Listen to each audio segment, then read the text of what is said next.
When historians describe the year 1906 in San Francisco, they focus on the catastrophe above ground.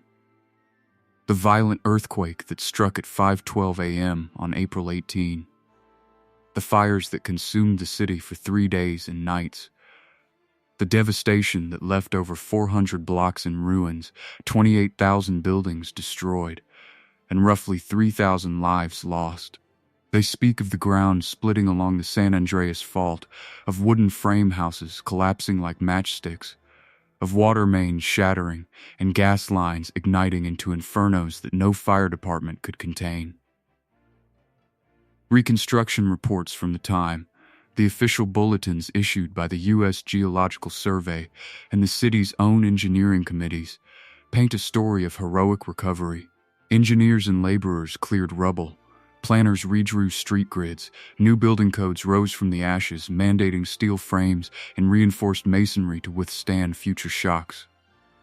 The nation watched as San Francisco rebuilt itself taller, stronger, more modern than before. But the real story, the one that barely appeared in those reconstruction reports, the one that even today sits buried in municipal footnotes and scattered archival fragments, began below the surface. It started not with the quake itself, but with the massive cleanup operation that followed.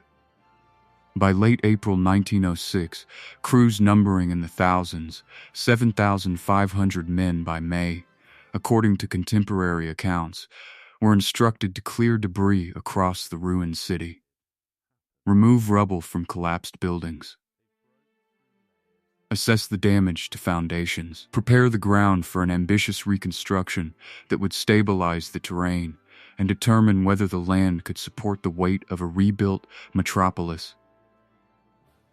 The goal was practical, logical, documented in ledgers and daily logs filed with the Board of Public Works. Nothing more. Yet the moment workers began digging through the destruction, first in the financial district near Market and Montgomery Streets, then spreading to North Beach and the slopes beneath Nob Hill, something unexpected happened. They broke through layers that hadn't been exposed in decades, perhaps centuries. Beneath the rubble of 1906, deeper than anyone anticipated, the crews found tunnels and chambers that didn't match any known infrastructure. Their scale was immense. Their construction was unusual. The stonework and brickwork didn't resemble anything in San Francisco's documented history. It didn't even resemble the Victorian-era construction that had supposedly defined the city since the gold rush boom of the 1850s. This wasn't mentioned in public reconstruction reports. It didn't make it into the newspapers covering the rebuilding effort, the ones that celebrated the city's phoenix-like rise. But in the internal notes of that year, private memoranda circulated among city surveyors and kept in locked municipal offices. A quiet phrase appears over and over again. Pre-existing tunnels, unexpected depth, origin unknown. The official story would later simplify all of this into old sewer lines, forgotten mining tunnels from the 1849 era, or simply misidentified earthquake damage.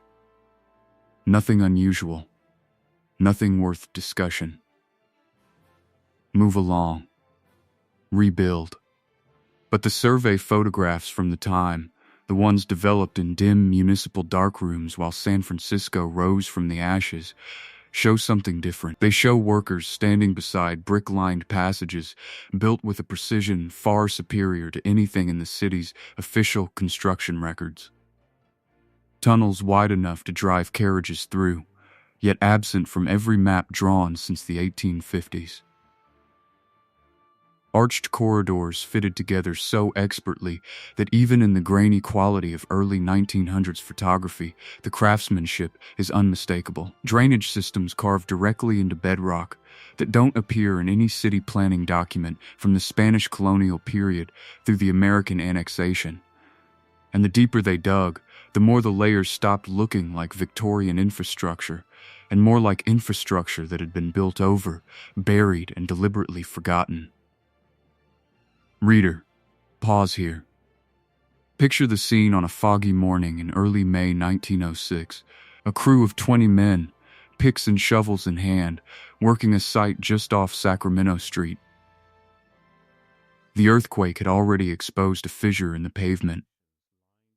They widened it, expecting collapsed basements or perhaps an old cistern from the pre-fire era. Instead, their tools struck brick at a depth of nearly 15 feet, deeper than any documented foundation in that block. The bricks were not the rough, hand-molded red clay common to 1870s construction. These were uniform, dense, fired to a near-glass hardness, joints so tight that a knife blade could not slip between them. No mortar visible in places, yet the structure held as if fused by some unknown process. At first, the cleanup teams tried to categorize everything in the simplest way possible. Old utility tunnels, abandoned mine shafts from the gold rush, natural fissures opened by the quake. But as notes accumulated and more passages were uncovered, by mid-June in the ruins near the ferry building, then in July beneath the charred remains of the Palace Hotel, the inconsistencies multiplied. Why were some of the tunnels built to a scale far larger than anything San Francisco needed in the 1800s? Why were certain sections lined with bricks so precisely laid that modern engineers reviewing the surviving plates today still cannot explain the technique without invoking tools or methods unavailable before the 20th century? Why did some corridors extend beneath areas that were supposedly virgin hillside before American settlement in the 1840s? And the question that troubled even the most traditional city planners: why were these deeper tunnels so elaborate, so engineered, so clearly part of a planned network rather than ad hoc excavations? The reconstruction required precise surveys of ground stability.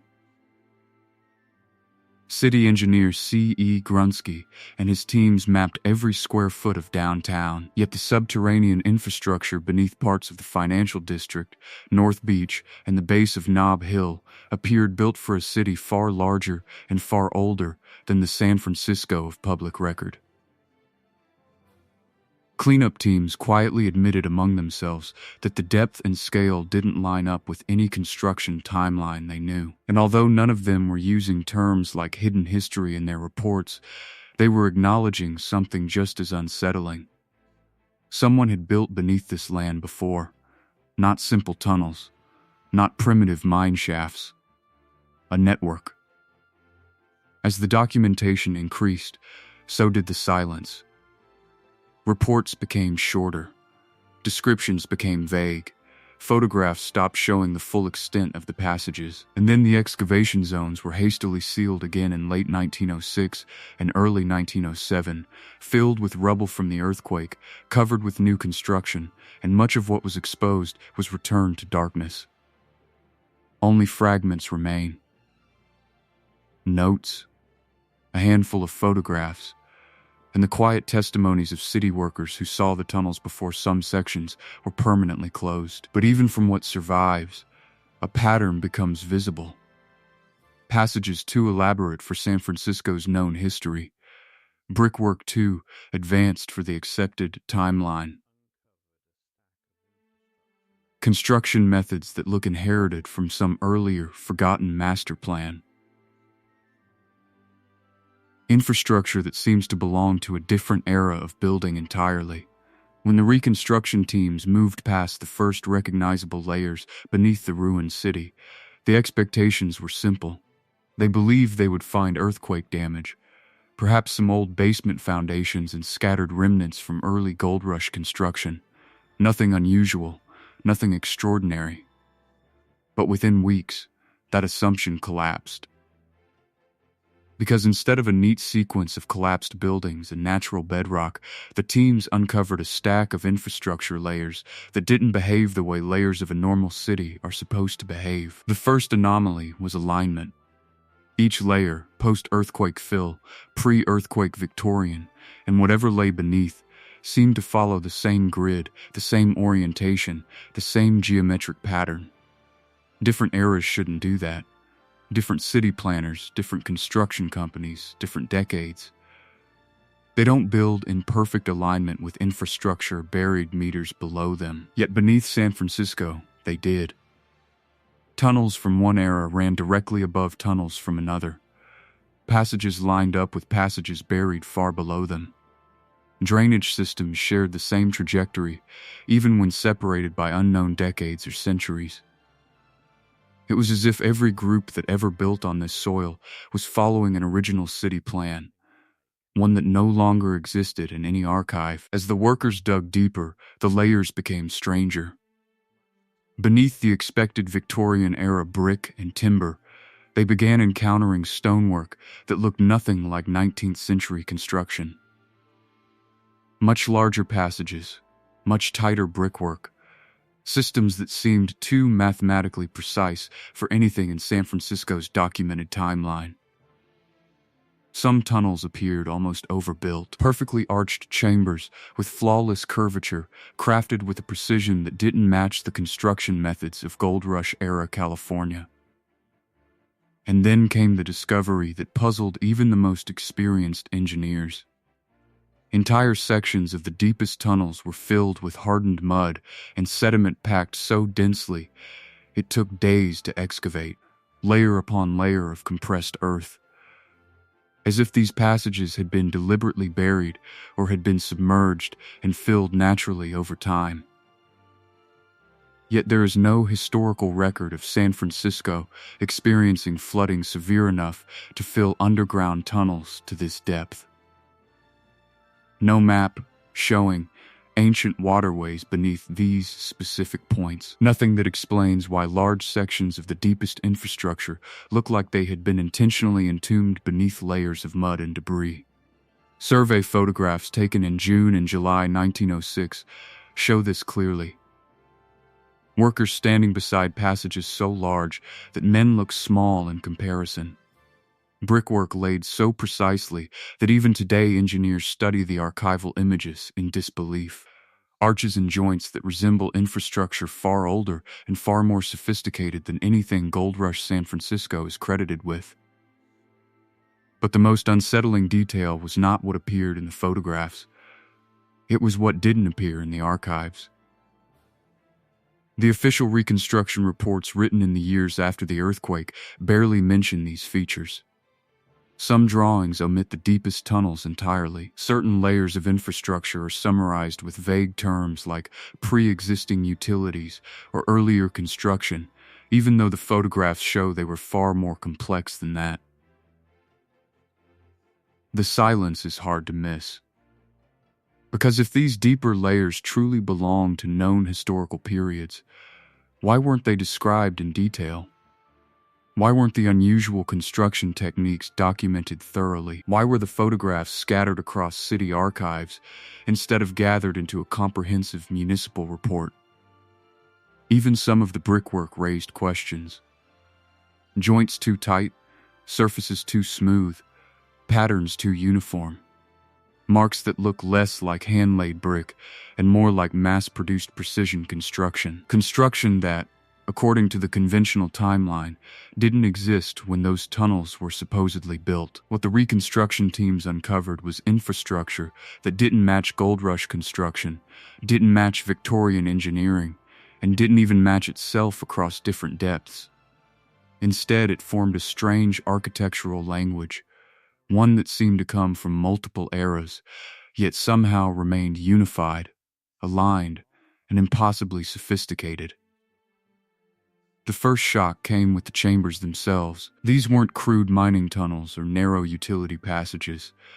They were perfectly vaulted spaces, rooms shaped with exact proportions, arches that held their curve flawlessly across decades, and brick vaults laid out with a coherence almost like the remnants of a master infrastructure plan that no longer exists in any archive. Some chambers were sealed completely, packed with compressed mud so dense that workers thought they had hit solid bedrock. But once opened, they revealed interiors that looked untouched since the day they were closed. Smooth walls, fitted brick, construction patterns that raised more questions than answers. And then came the feature that still puzzles researchers today, the giant circular access shafts. Officially, they were later labeled as old wells or natural sinkholes. But nothing about them fits typical well design or geological formation. These were too symmetrical, too deep, and too perfectly cylindrical, as if they were cut with tools capable of maintaining flawless roundness for dozens of meters down. Some shafts were wide enough for multiple workers to descend side by side. Others narrowed gradually, almost like ventilation systems or mechanical access points for machinery that no 19th century record mentions. Workers from 1906 described them in private correspondence as engineered vertical passages, not wells, but structures with a deliberate purpose, though no one could say what that purpose might have been. Another anomaly appeared in the placement of certain support structures. These were not simply holding up the streets above. Many were positioned in ways that made no engineering sense for Victorian San Francisco. Massive brick pillars supporting sections that seemed to need no reinforcement. Foundation walls extending far beyond the footprint of any documented building above them. It created an uncomfortable possibility. The city above ground may not simply rest on natural bedrock. It may sit on something much larger. An infrastructure whose extent was never recorded, never mapped, and never explained in the official history of San Francisco. The deeper the workers dug, the stranger the findings became. Brick tunnels appeared with perfectly straight walls. Some surfaces were glazed, smooth, almost reflective under lantern light. Others showed precision-cut passages so uniform that modern construction engineers still debate what methods could have produced them. But the discovery that caused the most confusion was the presence of metal rails embedded in the floors of tunnels that supposedly predated any rail system in San Francisco. Some rails looked corroded, rusted, or fused to the brick, yet they were found in layers supposedly older than the city's first streetcar lines of the 1870s. The official explanation offered later: abandoned mining cart tracks, forgotten industrial remnants. But that does not explain why the rails appear in tunnels beneath areas that were never documented as mining sites, and why they run in organized patterns, not randomly placed, but aligned like the infrastructure of a transit system that was never officially built. Soon after these discoveries, something unusual began happening. Tunnels were sealed again. Passages were filled. Deep sections of the sites were cut off from further exploration. Some of this was officially labeled as structural safety concerns necessary to prevent collapses during reconstruction. But the decisions about which tunnels to seal first and which areas to bury permanently raised quiet questions among observers. Because the passages that were closed immediately were always the ones that challenged the official timeline the most. The perfectly vaulted chambers, the massive circular shafts, the unexplained rail systems, the elaborate brick corridors that seemed to continue far beyond the excavation zone. These tunnels were perhaps the most mysterious find of all. They weren't random passages. They were part of an organized network, a grid of infrastructure that looked less like improvised mining tunnels and more like a planned city beneath the city. Aligned, measured, systematic, as if they once connected to a much larger underground system, one that extended beneath San Francisco long before any city we acknowledge ever existed on the surface. And yet, almost as soon as they were uncovered, many were sealed again, their entrances blocked, their purpose unexplored, their existence quietly removed from subsequent city maps. When you study the final months of the 1906 reconstruction excavations, something becomes impossible to ignore. The projects didn't end naturally. They were stopped, not completed, not concluded. Stopped. The deeper the cleanup teams went, the more the tone of their notes changed.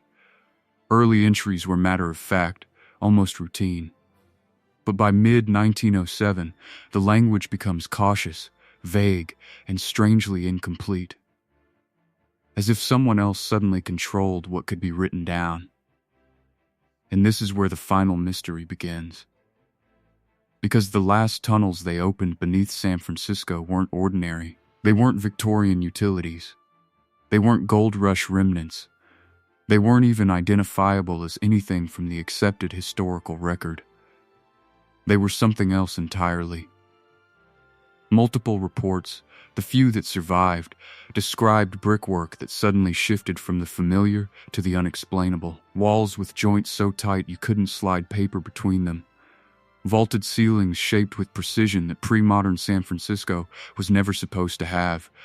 Foundation systems built for loads far heavier than anything documented above them. And corridors that extended beyond the excavation zone, disappearing beneath modern buildings into unexplored darkness. But here's the part that always gets buried. The most elaborate tunnels were the ones that were filled in first. Workers described sealing entire passages, blocking entrances, packing earthquake rubble into spaces that had just been uncovered. It wasn't gradual. It was immediate. The official explanation: earthquake damage, safety concerns, reconstruction priorities. But if it was only about safety, why were the oldest, cleanest, most structurally sound tunnels the ones sealed first? And why were the most damaged sections left exposed for documentation? It doesn't make sense unless those deeper layers posed a different kind of threat, not a physical one, a historical one. Because if the infrastructure beneath San Francisco truly showed construction techniques beyond gold rush capability, and if some of those passages didn't match any known city plan at all, then the entire accepted story of San Francisco's founding begins to collapse.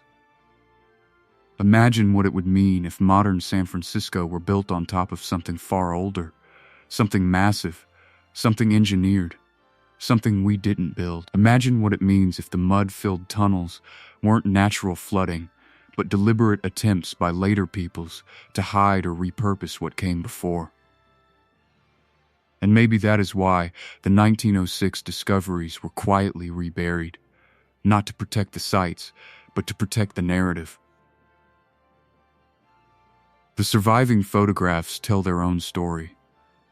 Workers standing next to passages that look almost industrial, arches that resemble modern engineering, drainage systems too sophisticated for their supposed age. These aren't the kinds of discoveries historians like to explain. They're the kinds they prefer not to talk about at all. Let's go deeper still.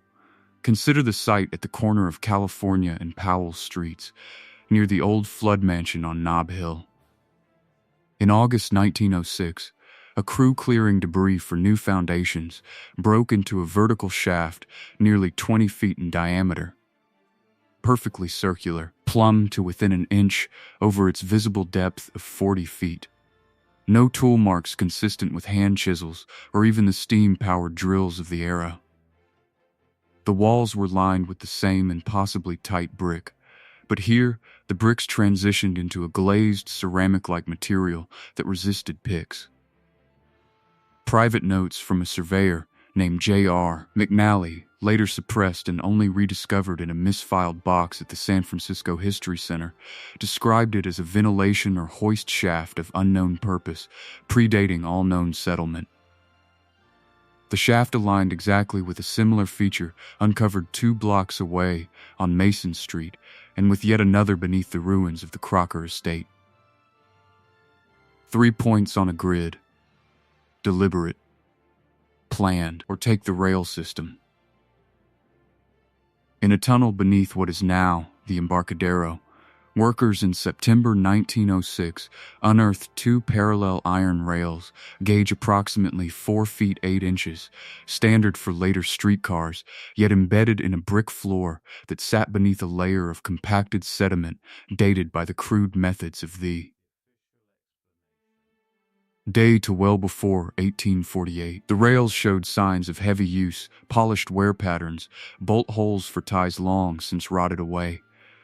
No record exists of any pre-Gold Rush rail line in the Bay Area. None. Yet here they were, running straight for over 200 feet before disappearing into a sealed chamber filled with the same dense mud. The pattern repeats. Alignment, precision, burial. In North Beach, near the old Barbary coast, a vaulted chamber 30 feet wide and 60 feet long was found in October 1906. Its floor sloped gently toward a central drain that connected to the larger network. Brick arches spanned the ceiling without a single crack after what must have been centuries of seismic activity. The mud inside was not loose fill. It was layered, compressed in bands that suggested repeated flooding and drying cycles. Cycles for which no meteorological or geological record exists in California history. One worker's diary entry, preserved only because it was copied by a relative before the original was confiscated, reads, "This ain't ours. Never was. Feels like we're digging into someone else's basement." By early 1907, the sealing accelerated. Entire blocks were backfilled without full documentation. The Mile Rock Tunnel Project, officially a new sewer and stormwater drain, built post-quake to modernize the city's wastewater system, was rushed forward, its route deliberately routed to intersect and cap several of the anomalous passages. Blasting through solid rock with dynamite and pneumatic drills, workers encountered pre-existing voids that were quickly filled and forgotten in the final engineering logs. The tunnel itself, 4,233 feet long, horseshoe-shaped, 9 feet tall and 11 feet wide, became a celebrated feat of reconstruction engineering. But in the private notes of the contractors, references to anomalous alignments with older structures were crossed out or redacted. You see the pattern now, don't you? The perfect brickwork was buried. The giant circular shafts were buried. The unexplained rail systems were buried. The elaborate vaulted chambers were buried. The organized tunnel networks were buried. And even parts of the photographic record vanished, plates missing from city archives, negatives scratched or destroyed. Almost as if the excavation had accidentally revealed a chapter of history that wasn't supposed to surface. A chapter older than the gold rush, older than American settlement, older than the narrative we were given. For one brief moment in 1906, the earthquake opened the ground just enough to show it, but instead of studying it, they closed it again, sealed it, filled it, forgot it, or pretended to. Because if San Francisco stands on top of infrastructure built by a civilization we no longer acknowledge, then the real question is not what was discovered in 1906. It's what else lies beneath the cities of the world. What other tunnels? What other networks? What other layers were quietly reburied long before cameras existed? The 1906 excavation wasn't just earthquake cleanup. It was a glimpse, a brief, accidental glimpse into a version of history we were never meant to see. And that leaves us with one lingering implication, one that refuses to stay buried no matter how deep they pack the rubble. If this happened here, in a city whose story we think we know so well, how many other foundations around the globe rest on secrets just as carefully sealed? History isn't only written by the victors. Sometimes it's paved over by them. What might we find if we ever stop filling in the holes?